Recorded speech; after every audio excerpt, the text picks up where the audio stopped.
I was Mike. I was just in South Pasadena 2 days Oh, ago, visiting family for you're Christmas. in, I'm in. I actually live in South Pass. Wow. Well, rats. If I had thought to ask, I could have joined you and your wife and kid for breakfast, and we could have run Yeah. off this podcast. No, Because no. I don't That's want to crazy. talk to Mark. Live from the Talking Joe studios. It's Talking Joe.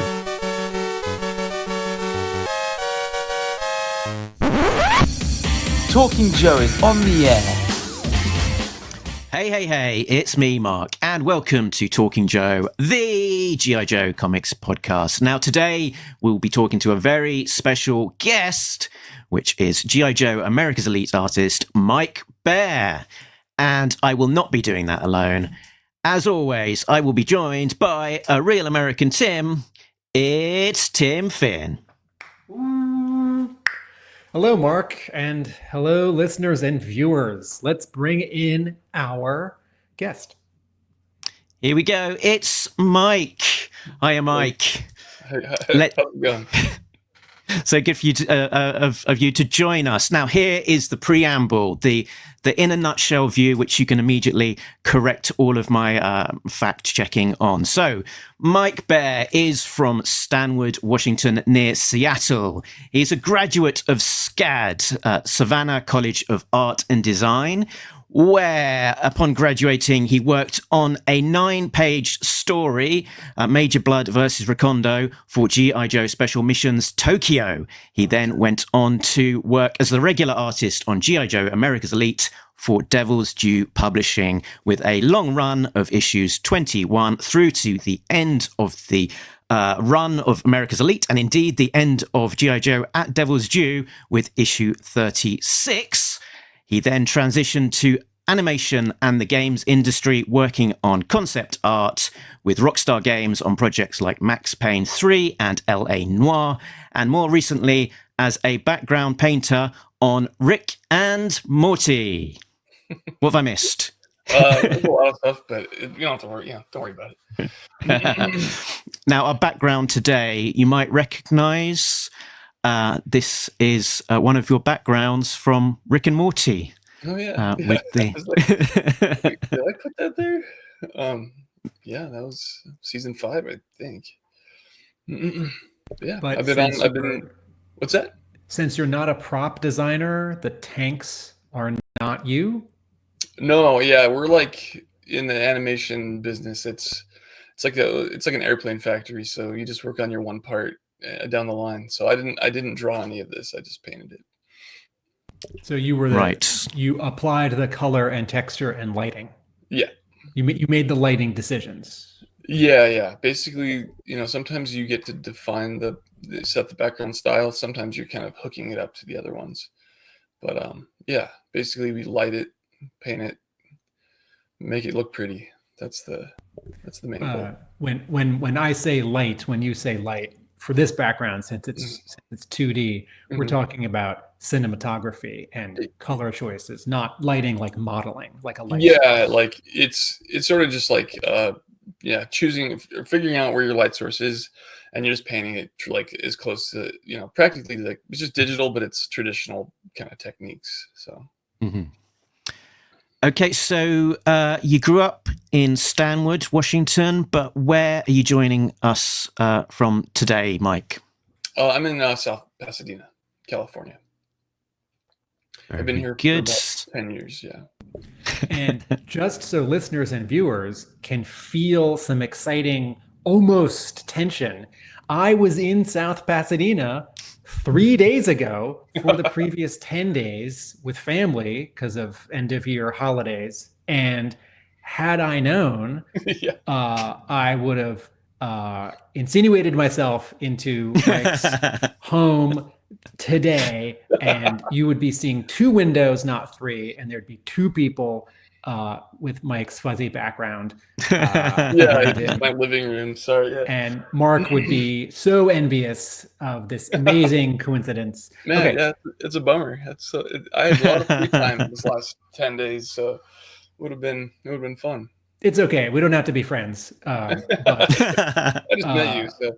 But I'll be back in South Pass in 6 months. Let me know. Okay, Good. Mark, should we start with our standard first question? Go for it, Tim. Mike, what is your first experience with G.I. Joe? Toys, comics, animation? Gosh, it's like, yeah, I mean, I've definitely seen the cartoon as a kid, and I had a friend who had like every single toy. He had like a bin of like his parents owned a pawn shop. I don't know if the other people were pawning off their GI Joe toys, but he had.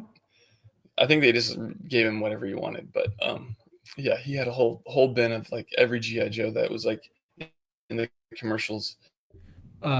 This is the 1980s cartoon, or are these the later 1990s episodes? Did you have some of the toys yourself? Gosh, I did not have any of the toys. I think I had like, I don't know, I had like very small amount of action figures as a kid. I had like Legos and Kinects and other things, but I think the only toys I had at that time were like a couple, like maybe 2 Ninja Turtles. So I didn't have any GI Joe characters, action figures. I think my dad had like one of the old ones, like the big 12-inch figures, but he was kind of weird looking at that. For me, at that, I think he was probably falling apart, so I didn't really play with him too much. If you finished school in 2006, yeah. So the episodes you were watching were the 1980s episodes, the 1990s episodes. Yep. Okay. Yeah. The knowing is half the battle episodes. Did you read comics, and when did you start reading comics? I mean, I read like X-Men and Spider-Man and stuff like that. It was pretty conventional. I didn't read I totally missed out on the G.I. Joe comics. And I think when I was in college, I discovered like Mobius and Akira, and expanded my horizons a little bit with like just like European comics. But yeah, mostly just like the superhero comics. That was like what kind of got me into it, was I really wanted to just draw superheroes. I've got a Mike Bear influence map up on a screen that you like, prepared, gosh, which that's pretty old, yeah. That's so some of the stuff that was going into the melting pot of a young Mike Bear's brain box there. That's and so you can see some of it in terms of the art as well, like the got Travis Charest there, Pixar, Miyazaki, Mobius, Otomo. It's like that's a big mix of different styles, so it does seem to lend itself to what actually happened, because I kind of worked in a lot of different styles, and I really wanted to draw like like Mobius or Adam Hughes, or even though they're very, very different, but like the sort of labored over, like the really high quality comic art. But then when you're doing it for a living and you realize like, oh, like they're taking a little more time than a page. I was doing like a page a day. That was what I was required to do at Devil's Due. So I would spend just as much time on a scene or a page of like 2 people talking as I would when there's like 14 characters fighting each other. Like I didn't have that time management down. As I recall, I was like, it was sort of just, I'll take a break I'll just focus and get to really put the time in on these 2 people talking. But yeah, that was the thing about comics. It's a pretty fast-paced business.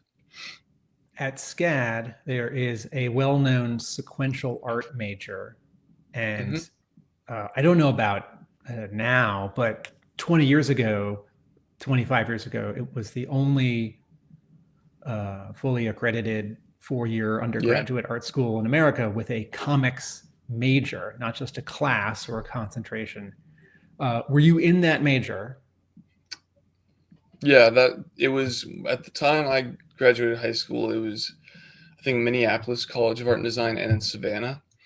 Okay. And I had gone just by random chance. I think uh, like a friend of mine that I grew up with, his like grandparents lived in Savannah, and he told me about their summer program for high school kids. And then I was in a really good art program in my home, like my little hometown. We had this teacher who kind of came my high school, my freshman year, and she started a new curriculum for commercial art. And so she was really encouraging. Like we had like regular art class, which is just like arts and crafts, and she created a program that was geared towards like a career in art. So she was very encouraging of like, getting to know the business of whatever you want to do. And we ended up another student at the same, like he was a good friend of mine. We both went to this summer program in Savannah, Georgia, and I got a taste. Like we were there for like 5 weeks, and I got to take a class on just like drawing comics for the first time. And yeah, that was kind of like, I think, and I got a scholarship uh, at that time, which was encouraging to go back. So I decided to go all the way to Savannah for the program. And that was, I think when I got there, we had to take a lot of foundation classes, and I was like, I really just wanted to draw comics. But, looking back, I was like, I think I like, I had these like 2D design books and like color theory books. And I was just like, what is this? Like, like trying to teach us the real like fundamentals of art and design. And it was just like wanting to just get to the drawing of comics. But, I was like 18, so I didn't really know. Like, it's good to have a good foundation. And was it always the idea that SCAD would be the stepping stone into a professional career in comics?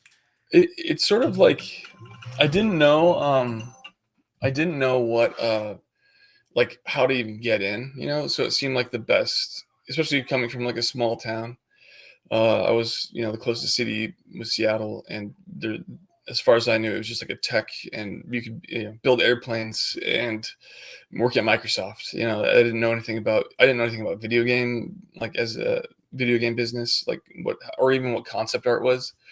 So art school was like the only option for me to like kind of understand like what is like, how do you make a living at it, because my teacher, my high school teacher, she was a graphic designer for like Nordstrom's, which is a clothing store.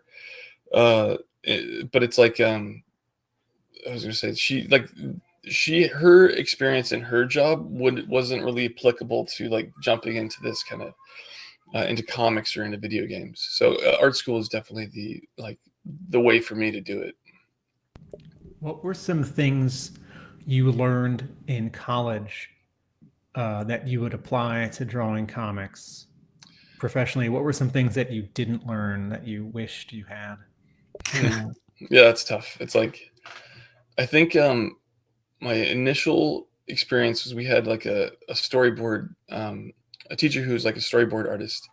And so I was coming in with more of like an illustrator's, like wanting to like, make everything really detailed. And I wasn't really focused on like the beats or like the, just visual communication between panels.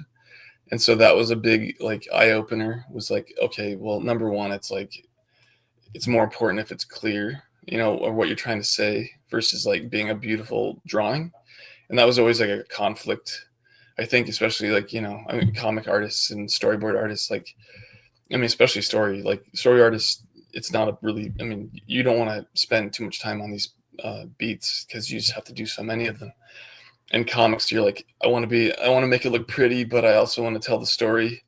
And so that was a big learning curve, was like trying to, that's something I probably, never really got to or mastered, I guess, because I really just wanted to like, as I went on, I think my senior year, I started taking painting classes because I really just like the process and the build up of an image. And I think comics was more like, you need to be like, I love the story and how you tell it. The beauty of the drawings is, second place to the story.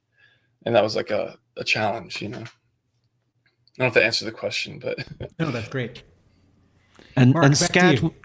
SCAD was a bit of a feeding ground for Devil's Due, that a lot of SCAD graduates went on to work on Devil's Due and G.I. Joe at Devil's Due, specifically like Chris Lai and Robert Atkins and Mike O'Sullivan. I'm probably forgetting some other names as well. Did you encounter any of those as sort of contemporaries while you were studying? Oh gosh, so my friend Rebecca went on. I'm trying to think, because there's some classmates that did like a little bit of work for Devil's Due, but I don't. It's like, gosh, it's been so long, can't remember everybody. But yeah, I remember Mike. Mike was the guy that hired me, basically. Like, we did like a review, and I'd done some. I think it was 12 gauge comics, some sort of haunted Savannah story. What was that? It's like there's a car. There's like this it's so funny. I'm like trying to remember. My brain's going haywire. But I'd done a story, and I remember Mike gave me that job opportunity to do that Tokyo, that sort of G.I. Joe special short story, and then that led to the doing the series. And I even moved to Chicago and worked in the office, because I was Wow. I was just like 22 years old, and just wanted to get out of my parents' house. So I was like, figured like getting actual experience in an office would be valuable, and it turned out to help me in the future, just like getting like a games job. That just a quick addition. That 12 gauge comic you contributed to was The Ride, The Ride, yes. which I think has also been published by Image. And I haven't seen this in forever. There was an interview where you also mentioned like a Pearl Harbor comic book. Is that right? Yeah, that was my first like exchange of art for money for drawing comics. I did this like educational Pearl Harbor book. I worked a summer job. I was fishing in Alaska, like sockeye salmon fishing, drift net fishing, and then I came home and had to draw this comic, and I was like, I'd rather do this than that for a living. I think I was like 20. I think I was 20, 21. Yeah. had you finished the 4 years of school when you started drawing for Devil's Due? Did you fully finish school? Did you? Yeah, I'd graduated, and I was back. Yeah, it was funny, like coming back from like 4 years, like making new friends, and like the energy of like, oh, we're all like gonna go off in our careers, and the only place I could go back to was back to my home, my parents' house in my hometown, and I was just, I think it was sort of, it didn't start up right away, but I did a little job, and then I got the full-time opportunity. But then I was just drawing comics, like I was like basically drawing at night.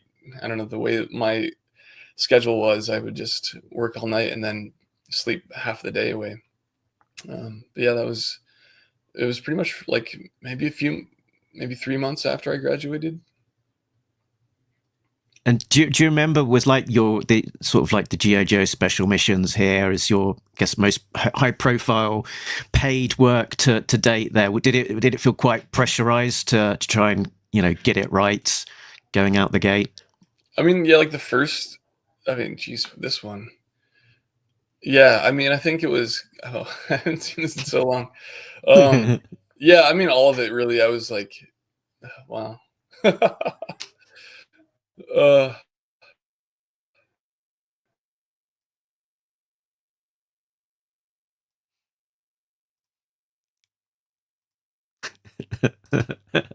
There we go. That's the full 9 pages.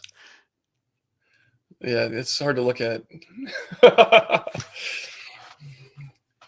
Yeah, it's like I'm not looking at it now. I was just like, I think I had like a mirror in front of my desk, so I was just drawing myself in every character.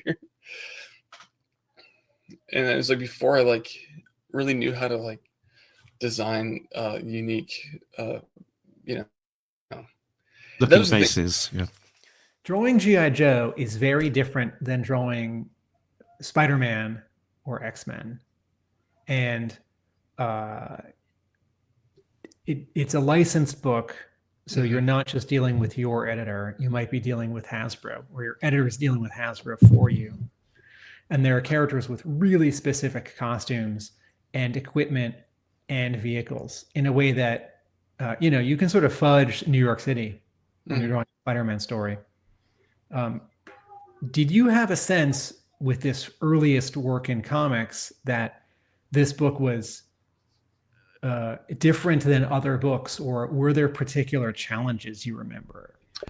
I mean, it's one of those things where like I really didn't have any other experience, so it all seemed like normal, and I really didn't have the sense that I think Mike O'Sullivan was the only person I ever got that feedback or directions or references from. I don't think I'd ever dealt with any Hasbro. He might have, but on my end, it was just sort of like, go, or you just, get. But yeah, I didn't have any anything that I could recall that was like, this needs to be redrawn or redesigned to be more accurate. I think it was like, here's the toy, there you go, know, and that was like, it was all if it's already been like, a lot of the stuff is already established, so it wasn't like, if I imagine if it was like I'm making a new character that's going to go on to influence a toy, that would be, you'd get Hasbro in there, like, scrutinizing. Yeah, and I guess if you based yourself in the office, that there were people around you that could give you sort of almost real-time feedback. And I think Sam Wells had basically every single G.I. Joe toy. Oh yeah, as well, didn't he? Yeah. I mean, I think he has a toy store now. He's had a toy store for a while. Yeah. But yeah, I mean, as far as I remember, it was, I don't think it was like too, like, like specific, or man, yeah, it was just like, here are the designs. It's all established, and then just like, make it look good, or like, and clear, like follow the script. So, Mike, you moved to Chicago to work at Devil's Due. Yeah. And you were there for a year and a half or 2 years? Just a year. I made it a year. I think halfway through, or I don't know how long it was. The license, the series ended, and then they put me on Voltron, and I was drawing from, like, it was interesting because instead of a script, I was given thumbnails to flesh out. So like, it wasn't really much for me to, get out of that as a, creator. You're just kind of making somebody else's work more detailed than doing the work. So I was kind of done with comics at that point, because there's something more. It's like the challenge of translating a script into visuals, and like figuring out your layouts, and emphasizing certain panels, and just like, being a storyteller. But drawing comics based on somebody else's thumbnails was like, it's like, felt like a wrist kind of deal. So I was kind of over comics at that point, and I learned, like, it's not a great way to make a living. I wasn't making very much money, and I had friends, and again, art school, thankfully, I got to meet a bunch of people that were in different fields, like games and animation, and I didn't know any of the concept artists, but it led me to, I moved to LA, and then I got to hang out with some friends who worked at a studio, Blur Animation, and I would go and talk to the concept artists. And I was like, a lot of them had gone to Art Center, or like, I'm trying to think if there's other schools. Like, some of them had gone to school in Cincinnati, I think, too. But their emphasis was like, concept and painting and design. But art school is really good to introduce me to other types of careers, At the end of your time at Devil's Due, it sounds like there was not an attempt or thinking that you might try to draw comics for other comics publishers, right? Yeah, like I think it was that summer I left Devil's Due and I was in LA, and then I went to the San Diego Comic-Con, and I had talked to Axel Alonso at Marvel, and I didn't get a job. I got a tryout for a book. Like I had to like do some pages for this Wolverine script, and I started it, and I was like, it wasn't paid. It was just like a test, and I was like, I'm having to test for this book, and it's sort of just like I didn't have like the passion for it, I think, and I didn't finish it. So then I think at that point I was looking for other like I had applied to be a concept artist for a bunch of studios, but I just didn't have the experience or the portfolio at the time. So that was I think it was just like I just felt like the comics, it was just, it was very tiring and a lot of work. And I know some people are just really passionate about it, but I think I discovered I really didn't have that. I didn't have it anymore, Is it fair to say that games and animation pay better than comics? I mean, I guess it depends on like how popular you are as a comic artist, and like how well your commissions sell for. So like external, I don't know what page rates are for like the big top artists, but to get to that level, I imagine it's like it'd be many years of not making a lot of money versus like having a career in games, in animation. It's like the pay is standardized, and I'm in a union, and so it's a decent living. The only problem is it's like any creative field, it's not like always guaranteed work for seasons don't last an entire year. So there's a bit of picking up other stuff. So just to pick up two threads from that, if you're in a union, games and animation, you tend to get insurance. Yeah, like benefits. I've been on hiatus from Rick and Morty since October, and my insurance, like you have hours that you put into it and you pay your dues, and my insurance runs until like the end of 2025. So even if I didn't work at all this next year, I'd be insured, which is great.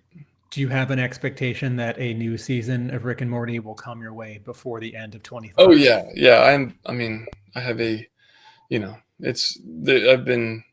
there's no like 100% guarantees on anything, but there is a new season they're already working on, and I've been asked to come back in February. So when you say that games and shows are seasonal, you mean that the people working on a game work on it until it's done, and then they don't necessarily get rolled over to another game at that studio. And with a show, you work on a season, and the next season does not immediately start up right after that. So you work for a chunk of months, and then you don't work.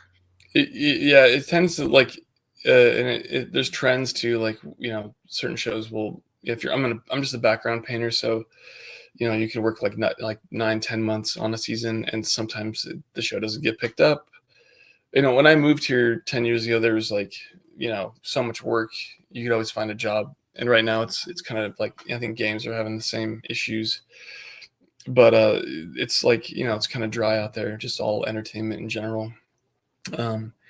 But we're on Rick and Morty has guaranteed we have like a few more seasons. I don't know if I'm not supposed to say anything about that, but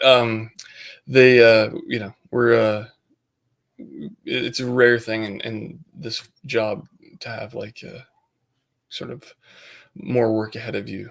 You are on a very popular show, and many people are on moderately popular shows. Yeah, I mean, I've worked on shows that just don't get picked up again. Yeah, and I've worked on those types of shows too. So it's like, and I've been fine with like jumping around to different styles and different problems to solve. And it's like, I do, the thing is, I do like watching Rick and Morty. Like I enjoy it as a separating myself from it. Also, I like to see what work I've done and like how it translated into the final product. But yeah, I'm very fortunate to be a part of it, and it's a great group of people. So it's kind of. Go ahead. And talking as the sort of that end of that Devil's Due era and sort of transitioning into the new career, is it fair to say that there was, I guess, a bit of an element of burnout of that sort of producing 22 pages or aiming to produce 22 pages every month, come rain or shine, rain, sun, snow, what's happening? Weather, especially snow in Chicago. It was like a page a day every day, and for 2 years, and then I took Christmas break, or like a week off, and then you're behind. I mean, or someone draws an issue and you get to skip one. Yeah, I think they had done I think by the end they were like mixing in some other artists into the I don't know if they were like trying to make a deadline, or like they had I don't know how it worked or why they brought in more artists, but they just, it was like the way the schedule was, like one person couldn't have done it. When you they couldn't slip, because their license was running to a hard end date. I guess they weren't able to let things slip by even a week or whatever, that they had to get the issues out, otherwise they wouldn't get to the end of their story by the deadline that they'd agreed with Hasbro, I guess, because it was the end of a story and the end of the licenses as well. Yeah, it was. It's like I was thinking that paying your dues for your first job, where it's just like that level of speed, and then I think of the name of the company, Devil's Dues. I was like, that. All right, so just to go back a moment, just to do one more contrast between comics and games or animation. Comics artists, there is no union in comics, and there has never been, and so most comics artists are freelance, and then the rest are freelance with exclusive deals with one or two publishers where they get insurance. But okay. And I didn't even know that, like the exclusive deal part. It seemed like the only way you could ever do it is if you lived somewhere very cheap and you could afford to, pay healthcare on top of it, or don't have it. I don't know. There is a quiet, there's a strata, and I don't know how big it is, of people who work in comics who have a spouse with a high earning income, such that they can draw comics which don't pay very well. Like I have a friend who draws graphic novels in the kid and young adult market, and if there's this thinking that pays better than like a low tier Dark Horse miniseries or Image miniseries, that might be true, but you get an advance and then draw a graphic novel for 1 or 2 or 3 or 4 years, and by then you do the math, and then you get paid the rest, and then you do the math, and you actually your page rate or your daily rate isn't that good spread out over 3 or 4 years, and then you get royalties if the book sells over a certain number. And so I do have a friend who they live someplace cheap, and their partner, they have that. Yeah, it does seem like is in tech, and I feel like no one really talks about that in comics, because people aren't. It's rude to ask someone how much they make, and it's rude to say, "Is that enough? Are you getting by? How do you get by?" Gosh, you can't even talk to your own friends about the details of how they pay the bills and all these things, because it's like, you don't want to it's like one of those things we're not supposed to talk about, but it's when you look at all the connect the dots, you're like, oh, it's not just you have to have some special circumstances to be able to take those kinds of like financial sacrifices, because I think it's just, I don't know, I like to have the sort of just standard like be able to save money, have healthcare, just human adult things that we should all have, that shouldn't be so dependent on your career, but that's just where we live, so can't really help it. I do remember meeting Canadians who were comic artists, and they would just brag about their healthcare. I was like, you know what? Screw you. Definitely not judging your living room right now. Yeah, my office and my living room. Actually, we're just looking for toys. Oh yeah, they're all over here. And since they got married, they've all moved to one shelf, and they're just cluttered. I don't have any GI Joes. Just I have like this is something.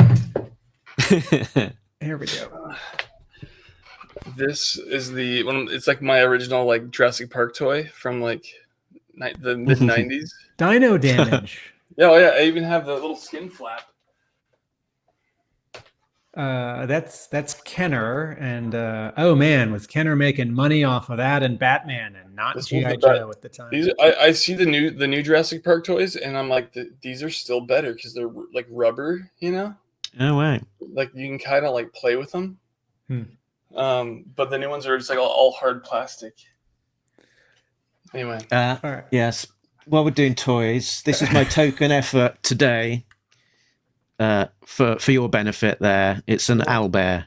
That's from that's awesome. Dungeons and Dragons, which is quite an awesome toy, actually. So that's really been cool. raided from Thomas's room upstairs. Oh, yeah, it's got to go into Dad's office. Mark, I bet you've got some GI Joe questions, so let me pass the mic back to you. Yeah, so one of the things that we noticed sort of when we were looking at, back at these issues was just how great like your first few issues looked. And I think people, this is like the Sins of the Mother arc, which started with issue 21, and particularly those first 3 issues where you had Clayton Brown on inks as well. They did basically just look gorgeous. and I think this was a rare arc where when we do our sort of discussion of the issues, we give it a score at the end. And I think I've only given about 2 10s, and this was one of them. So it was a particularly great arc, and I think a lot of people hold that phase of the Devil's Due era in particular, high esteem when they're considering the overall work that this is, the World War III era that you worked on is kind of like the high points. So have you got any thoughts on this sort of like introductory kind of getting started on the book, and particularly that art shift as well from being pencils and inks from someone else to just pencils only? Yeah, I was kind of bummed when they just had me do pencils only. And yeah, because I really I think my style was like, I wanted spot blacks and high contrast, and that was just like, oh man, like I didn't have the, like, I probably should have just gone for it. Like there's some great artists like James Herron who like ink their own work, and I was just like, I wish I had attempted. I think in Voltron I did a few pages where I was just kind of experimenting, and like I think I was just like, oh, it would have been so meticulous, like to try to get it to be perfect, and like I didn't have the confidence, but I would have loved to just had everything be like this kind of shadow, like lots of shadow and textures and all that stuff. But when you jump to just pencils, it's like, I remember being like kind of bummed about that. Both arcs, Sins of the Mother, which had inking, and World War III, which did not, benefited greatly from the color work of Jean-Francois Beaulieu. Yep, it's amazing because you can tell he's fast. He doesn't do a lot of polish, but his color choices are just so good, and his energy is really good. So like, yeah, I was happy to get to have worked with him. It's like one of those things where, like, I wish, I wanted to do everything, but I was glad to have people that were, and by the end it was just him and I that were doing the, he was coloring my pencils, and but yeah, I always liked how his choices and tone and mood and all that stuff. Were you penciling differently once you did not have an inker? I think I did a lot. I think it was more efficient for me to have an inker because I would do, I would just like indicate where the blacks would be, just like X's, and so I could move on. And when I was doing with the pencil, like I was still trying to shade, and I had to do it all by pencil, and doesn't really look that great because I still wanted that contrast, and it just doesn't. It's hard to connect or communicate when you just have the line. It can, as a piece of original art, it just kind of, it's so much detail. Like it only comes together when it's colored. But I think when you can see like a black and white inked comic page, it still kind of stands on its own. Yeah, like if we compare the some of the work that was done sort of when it was being inked, those blacks are much blacker, and then subsequently you don't get quite as many extremes in that contrast coming through in the hard blacks once you move to that pencils only era. But I guess the big challenge with G.I. Joe often is just the massive cast of characters, and particularly for World War III, it was, I think, the most ambitious G.I. Joe story, full stop, ever up to that point in terms of trying to incorporate as many characters as possible. So there was a lot going on, both in terms of the diversity of the cast, but also, I guess, in trying to cram in a lot of those characters onto any given page quite frequently. Oh, yeah. How did that challenge kind of work? Like here's a page that we lingered on. Didn't draw content after this. I was like, it's too many. It was sort of like you imagine those like artists or work a career and like build up their skills to be able to pull something off, and then there's the people that get thrown into it and like have a hell of a time, because I know you learn a lot that way, but I also learned like this was because you want to make everything as good as you can, but then it always feels a little deflating when you're like, I didn't make it, or I didn't pull it off because it was just too much. And that happened to me a lot on this, or I'd look at it and I go, I don't ever want to look at this page ever again. And then and then the next day you started another one. If you listeners, viewers, if you are penciling and you have an inker you like who's good, you can maybe leave a part of a page a little less detailed or finished. And even if you're at a time you don't like your page, you can have some confidence that if your inker has any amount of time, they can fix that thing a little bit. They can make up for your weakness or your lack of time. And if it is just going to the color artist, and monthly comics are already a continuous grind with deadline challenges. It must be, and going to a good color artist, it must still be deflating. Like, okay, it's not going to get better than this in the art. It's just going to sort of now get good color and become the next thing. Or it's like your bad choices have a nice coat of paint on them, but yeah, like having two heads or three heads are always better than one, if everyone has the same goal to make things look as good as possible. Like that would be sweet to be saved by your other teammates, but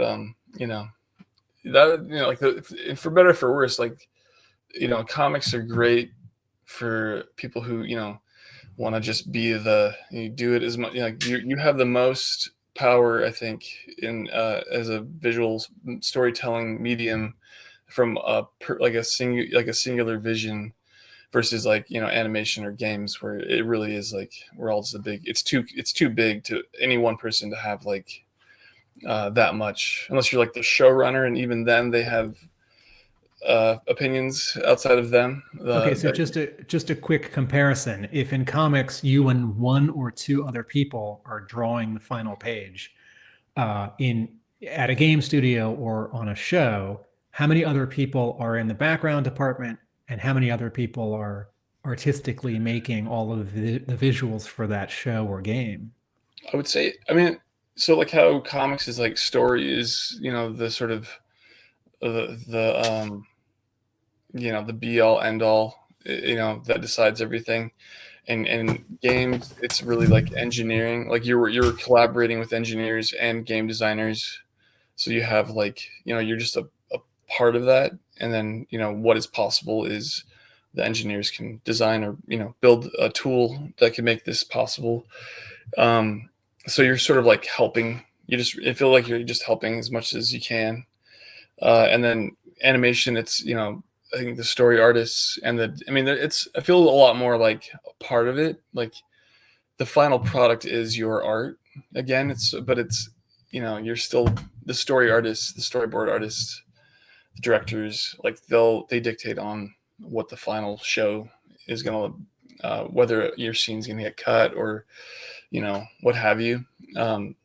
But we're just.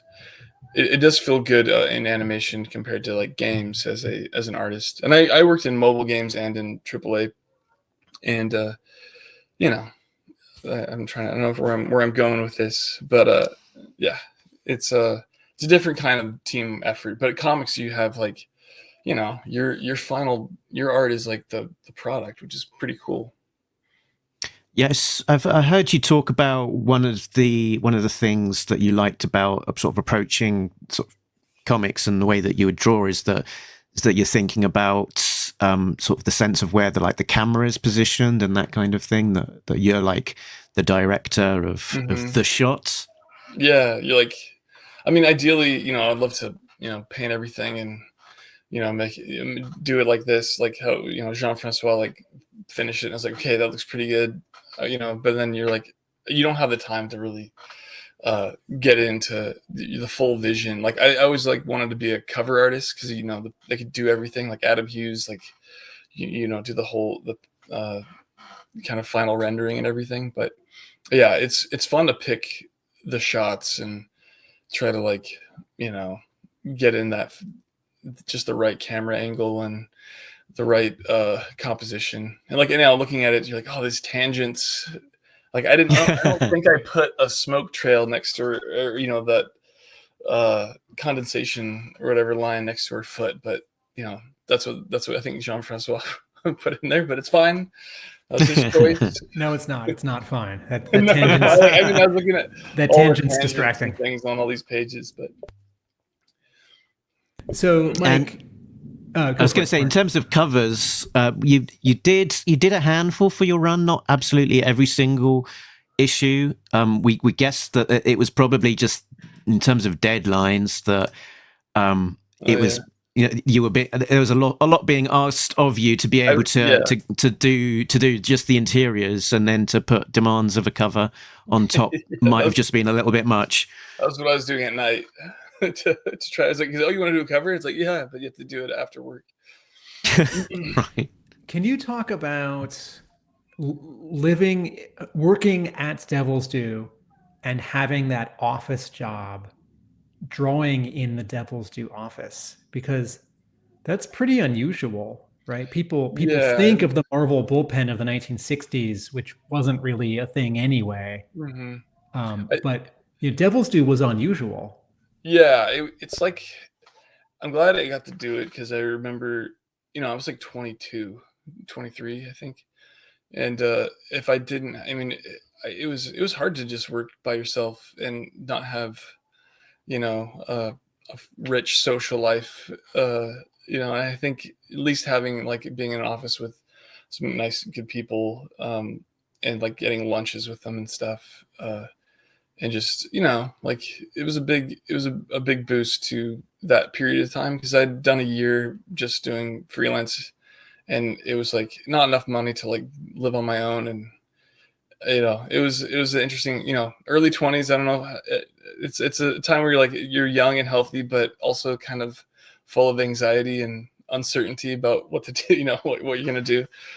And how you need, I need money to do things, and so you really, and then like getting out of the institution of college, it's like the real education begins kind of thing. Mm. And Devil's Due, it wasn't just that you were in an office with nice office people. There were also artists there. Like Tim Seeley was there. Tim Seeley. Yeah. Mike Norton was there. Blaylock was there, and they were, well, Blaylock was on the phone and making deals, but the other two guys were but like drawing. Tim and Sean Dove, he was like a graphic, sort of like did a lot of our putting our books together. And then Sam, so we would get lunch with those guys quite often. And, getting to, talk with Tim about art and his, kind of, and his, his sort of like writing and his creating, he loves comics, like he loves the medium, and he's very like, has very like specific tastes. So it was, nice to be exposed to those kinds of guys. And it was just different from what I'd been exposed to. But yeah, and everybody I knew was like from either like Wisconsin, Chicago, Michigan, like, and I was like all the way out on the West Coast. So, yeah, it was a good experience. Mike, how were you different as a comics artist, or how was your approach different at the end of your time at Devil's Due than it had been at the start? I think I was trying to like simplify a lot more. Just like I think the economy, like when you do the same thing over and over again, and you're like you're just trying to find streamlining it. Like I don't know if I ever got there, but I definitely found more my sensibilities after I left, because being sort of hemmed in. I remember the only potential work I was getting offered would be like something that was military comics based. So and I think my work has a little more, I don't know, humor and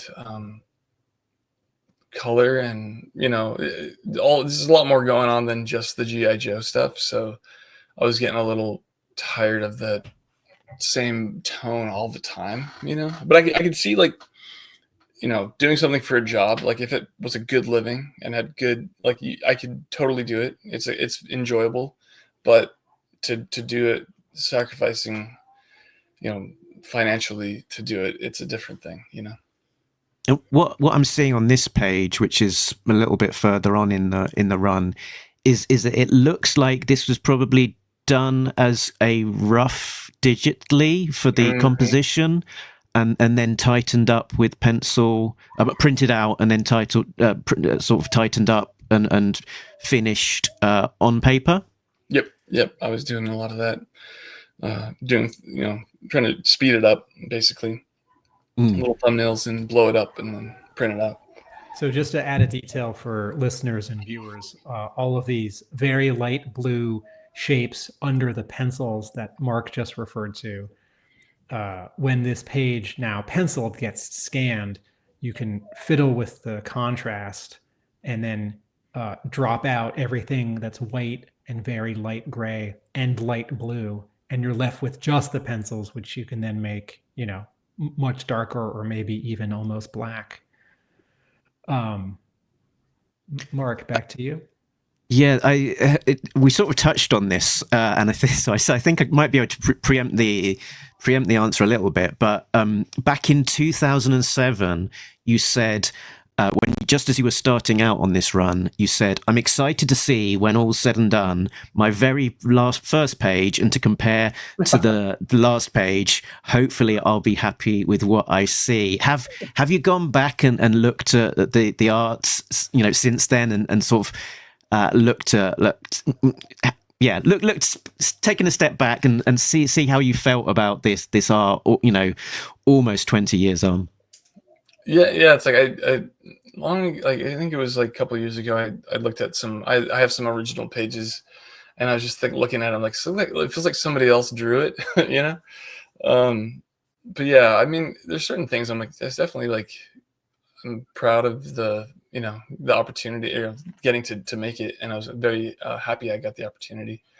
But it just feels like, would I want to do that now? Probably not. But because I'm like trying to find, just like more expressive ways of designing. But it is fun to see like the things that I was trying to attempt, I guess, and I don't have it seeing the beginning and the end. It's like I can see a ton of things that I wasn't happy with in between, and then there's like things that I remember, like, oh, I like how this turned out, I like how that turned out. But it's definitely not like a curve where it's like bad and then better, Mark, can you put up the marquee for today's episode with the title and the photo of Mike? Yes. So, Mike, I see here a little like very designy, very animation-y portrait headshot of Duke Snake Eyes, and I think it's Scarlet. Yeah, it's a weird Scarlet. So, which leads me to assume that in the years since drawing G.I. Joe professionally, you draw them every day, every week for fun in a variety of video game and animation styles. So tell us about these little cartoony headshots we're seeing on the screen right now. I think it was, I mean, a lot of this I did back when I was at PopCap in Seattle, and it was like my brother's an artist as well, and just the long story short of it is that he has a very cartoony style, and then I was sort of leaning away from the serious art and getting into like, just something that makes me laugh and, makes my friends laugh. And I was just experimenting a lot with, design.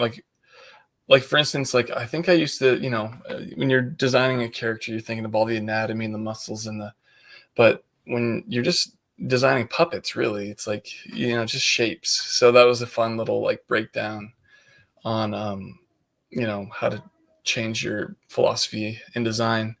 But and then I just wanted to see what, to take that and then draw the G.I. Joe characters that I used to draw like every day, and then I was painting, that's the beauty of it all, is just experiments. I don't know, it would be fun to see, like I've always loved like to take these serious properties and like find a new look for them. So I'm always trying to get somebody to hire me to redesign. I worked on the Aquaman. So Victor Courtwright had done Thundercats. He redesigned it, and then he so made him very kind of rubbery and silly, and then he did that same kind of thing on Aquaman. And I was are you talking about Thundercats Roar? Thundercats Roar, yeah, the animation, yeah. Okay. And so like I've always enjoyed those, like I don't know if hardcore fans do that, but I like to see the a new take on an old property. So. And you then worked on an Aquaman animated film? It was like a 3-part like mini series, and I just did some like background characters and story moments, story beats, and then I did some background paints. But yeah, that was fun. Yeah, and because looking at like your post G.I. Joe artwork, kind of as someone who has read the G.I. Joe and sort of recognize your style from those issues, you wouldn't really necessarily guess that it was the same artist. There's a lot more kind of cartooning and sort of playfulness and animated kind of look to it. This much more closer to something like the Iron Giant than a real American hero.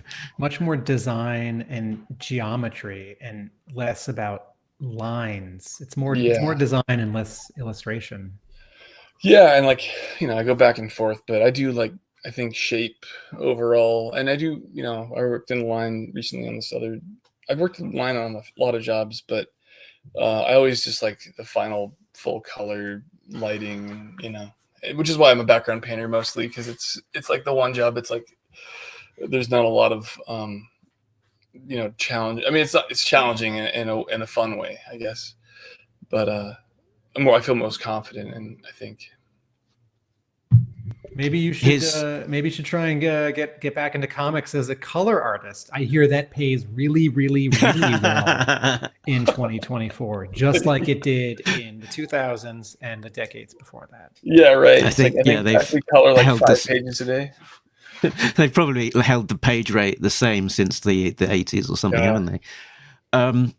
Here's a random question for you. The very last issue of G.I. Joe from Devil's Due, issue 36, had a variant cover released for it, which was a Devil's Due staff variant, which was given out to members of the team who were working at Devil's Due at the time. Did you ever receive your copy of this book? I believe that you drew the little man in the top left-hand corner. I think that might be you. I don't know. I don't remember that, and I don't know if I mean, I might have. I think I've moved about like 10 times since then. But yeah, I don't remember. Like, this is what I imagined this podcast to go like, where it's like, what was I doing? This is one of the rarest G.I. Joe covers, because they only printed a handful because they were only going to give it to members of staff. They were only going to. It was planned to give them out at a staff party that never happened, and then the remaining copies that weren't given out got damaged in a flood. So there's only a handful of these in the wild. Yeah, I don't think then I probably didn't get one. I don't know. I don't want to like disparage. They might have given me one, but I don't think I was just looking at my comics. I only have a few now. But I don't have that one. And here's Mark, go ahead. I was going to say, one of the things about your work on G.I. Joe that we've not touched on is the work you did specifically for Hasbro. So you did some I don't know if you did any character like toy design, or if it was just all package design. So there's a handful of illustrations that are kind of out there in the wild. So this Duke that was part of the Resolute box sets, and if you squint, you can see your art on the back of the packet. Snake Eyes too on that one, I think. Funny story about these guys. I was an idiot and I posted them online because I didn't know that I'd signed. Like, it was like apparently like, signing your. I didn't know I signed an NDA, and I also didn't know that Hasbro would care that much. But these were the last ones I did because they never hired me again to make these. I was just like, I don't know. I was really excited to share them. I don't know. It's just and then looking back, it's just like what a ding dong. Mike, can you go back to the Duke one, Mark? Mike, these are digitally painted? Or? Yeah, I was working at Rockstar at the time, and I was really like, I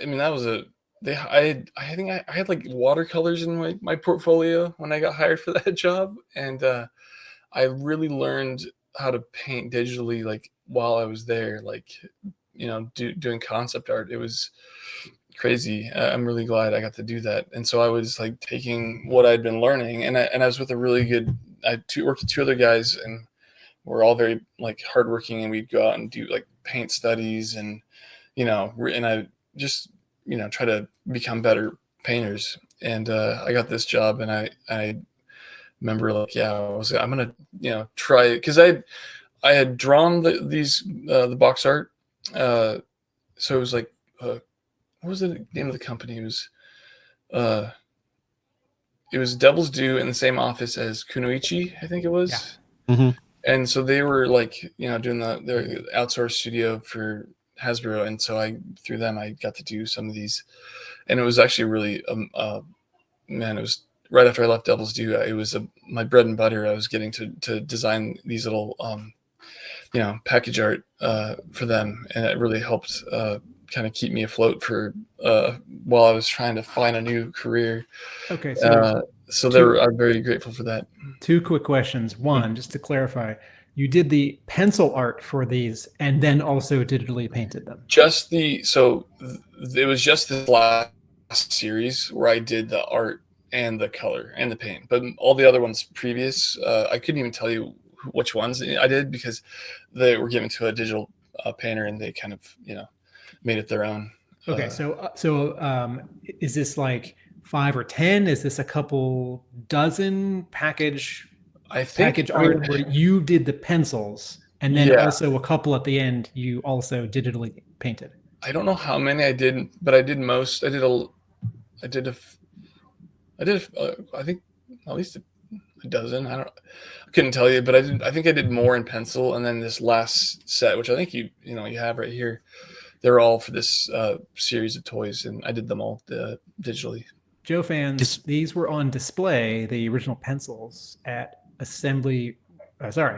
these were on display at Joe Fest in Augusta, Georgia in August of 2024. They were at the Joe Declassified booth, which has several signs that say, please no photos, which is why you haven't seen photos of these from a convention, because a collector owns them and graciously let Joe Declassified, this small nonprofit, which sets up at 2 or 3 conventions a year, just to have sort of this informal traveling museum of rare G.I. Joe artifacts, had some Mike Baer pencil artwork from Joe packaging, toy packaging. Oh, that's cool. Yeah, I must have had it at a show or something, or maybe it's like, I'm sure I sold it. If somebody was asking me about it, I was like, yeah, I'll send it to you.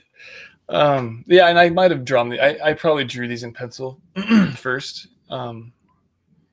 At that time, I was still, kind of drawing, and then I would paint it, basically color it.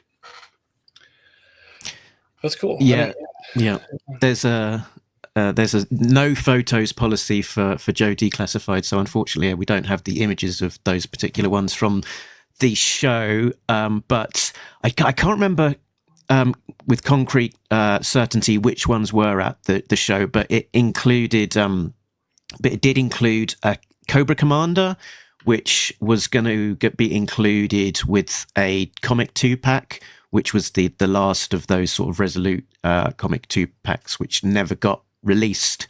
So I think that specific art only exists as a concept stage, because the actual product never got released for that particular illustration.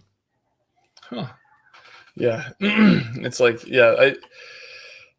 so long ago. Mike, do you ever, in these stretches between gigs in animation or games, do you ever think, maybe I can try out some networking people I know in comics and get a small comics gig, like painting a cover or, drawing a 3-page story? Or is it that the effort you'd put into that, you could just put into those 2 fields where you already are? It's interesting, because it's like, sometimes I'll get work. I got a job recently from like work I did like 10 years ago, and the tone of it was like, oh, this is what you did, here we want, something like that. And then so a lot of it, like it's almost like building if I make an illustration or do something where I'm like, I really want to try something and put it out there, that almost kind of leads to some kind of job. And yeah, as far as like connections, like I think once I got out of comics, I was only doing it for 2 years. I didn't really make any serious like work, freelance kind of. I think I did a cover for Bravest Warriors like 10 years ago. Like, I fully painted it, and it never led to anything, and they just let me do whatever I wanted, And Boom really cool. was paying really well at the time, right? I think I made like $300 or something. A week's work. Yeah, I mean, it was like, it was definitely just for the practice. And, sometimes you hope these will lead to consistent work. But yeah, like it's really like, we had a writer's strike last year, and that was like, I was doing, people that I used to work with in games, like I do some freelance here and there. I did a Gnomon kind of tutorial, I did like a recording, and that was a job. And so like it's random things to kind of fill in between the regular work. But yeah, it's always just you never know, like what you're gonna... with the variant covers in the comic kind of industry at the moment, it means that you're not just getting your standard cover for any given issues. You might have up to 50 other issues. If it's a G.I. Joe issue 1 released from Skybound, up to about 60 odd other covers that happen to be released. So there's lots of scope for more than just one person to be given a shot at drawing a cover these days for any given issue. And there's the the phenomenon of retailer exclusive covers and things like that. So yeah, it would be really exciting for you to take on G.I. Joe again 20 years later, doing like a variant cover in this sort of different style, and seeing that other side to some G.I. Joe art from you. Yeah, I would. I mean, I'd absolutely love to do something like that again. I did. Reminds me of. I think I did a commission of. Gosh, can't even remember their names, but I'll send it to you. It was like the last G.I. Joe art, and it might have been like 8 years ago I did it, but it was like I did it on pen and ink on paper, and I like sent it to somebody, and that was fun because it was just like the most pared down version of like not too many it's more shape based G.I. Joe, but not like comically exaggerated. So I'll share that with you guys. Mike, there is occasionally sort of whoever is publishing G.I. Joe comics, occasionally that company editor reaches out to someone who has drawn G.I. Joe in the past, like at the previous publisher, and has them draw a cover or an extra. And I certainly hear you that you don't have a lot of or any contacts in the comics industry. I will say, if somehow you draw a little bit of G.I. Joe in the next year or two, I can guarantee you it will sell at least 2 copies. That's good enough for me. I own a comic book store. Me and you. Yeah, I own a comic book store. So if it's not some expensive, cool. rare edition, I can guarantee you'll sell at least 10. From just your comic shop. I was like, what's your comic shop, Tim? Because I remember, like, specifically of all the places I've lived in the country, Somerville has like a very healthy comic book. Like, I don't know, there's like lots of more stores than I'm used to seeing, and it seemed like when did you leave Somerville? It was 2011, 2012.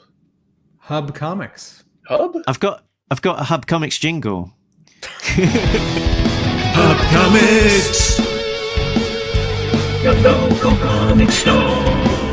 Hub Comics, In Boston to explore. Hub Comics, your local comic store. Hub Comics, comics and much more. Hub Comics in Somerville near Boston. Check out hubcomics.com for details. Hub Comics.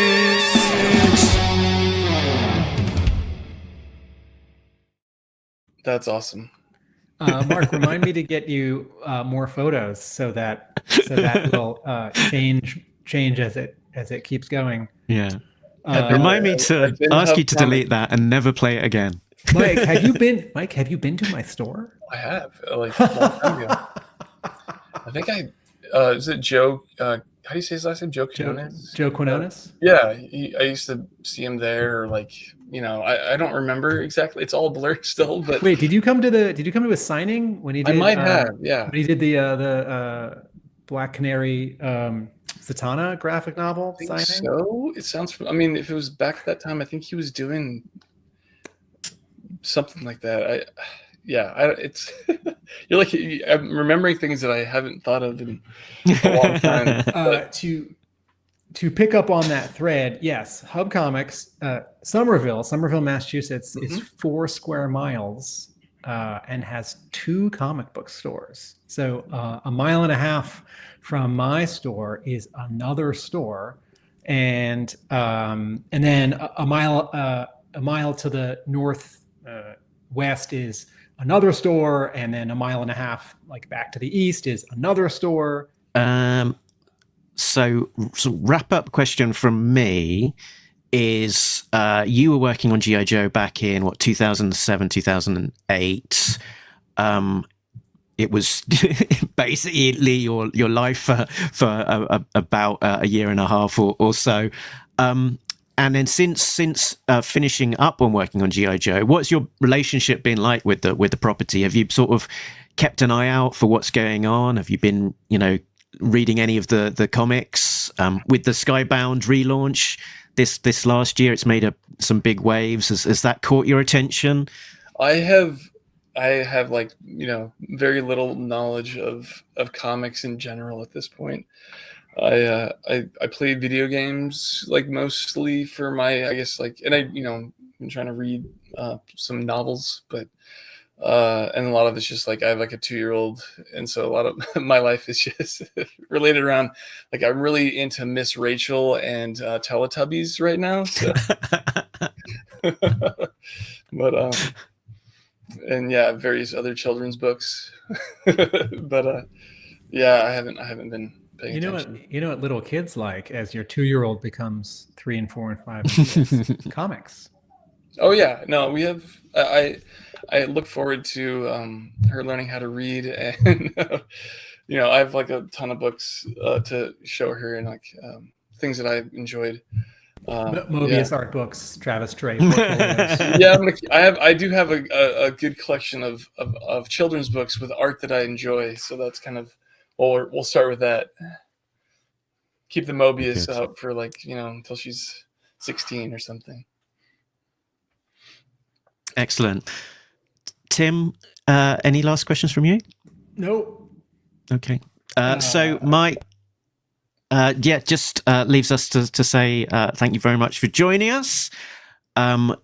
If people can find you, you've got a website, bearmantooth.com, which has got links to other places that your work can be found, like on Instagram, DeviantArt, that kind of thing. Is there anything, any sort of final thoughts or things that you would like to plug while you've got the airtime?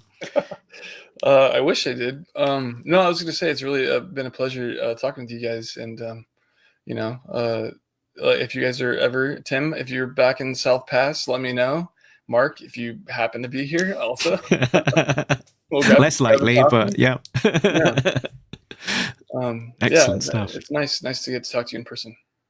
We could just meet somewhere rather than me inviting myself over to your place. We could meet someplace. Oh yeah, we're not there yet, Tim. We have to dinosaur park. No, dinosaur farm. Dinosaur farm, which is everyone. It's a toy store. Yeah. Oh yeah, that's it's just down my street, right over here. And almost everything is dinosaur themed, but it also has a little bit of kids books. And I can't go into that store because I just want to buy everything. We've already established you like dinosaurs. yeah.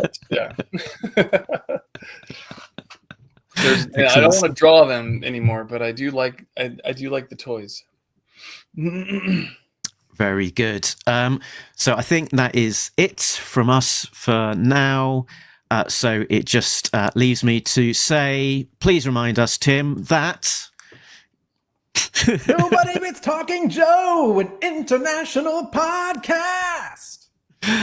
Laters. See you guys.